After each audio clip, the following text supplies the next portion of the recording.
जसं की छातीचा चौथा अधिक 2 इंच घेतलाय आणि शोल्डरच्या निम्मे शोल्डर आणि बगल घेतले, बगल आखून घेतले, 1 इंच शोल्डर उतार दिलाय, खालच्या बाजूला 5 इंचचा कट दिलाय जेणेकरून आपल्याला तिथे कट घेता येईल.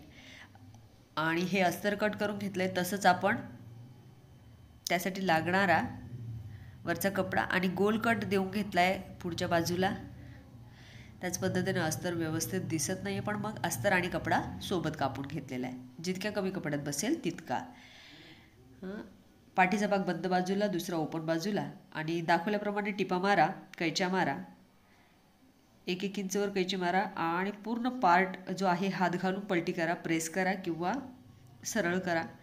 थोडा कैचीचा वापर करून सरळ करा. आणखी एक पट्टी घ्या 2.5 इंचची, एका बाजूच्या याच्याने खाली दाबा, म्हणजे हुक आणि शोल्डर जॉईनिंग होईल. या पद्धतीने पाठीचा भाग तसाच जॉईनिंग.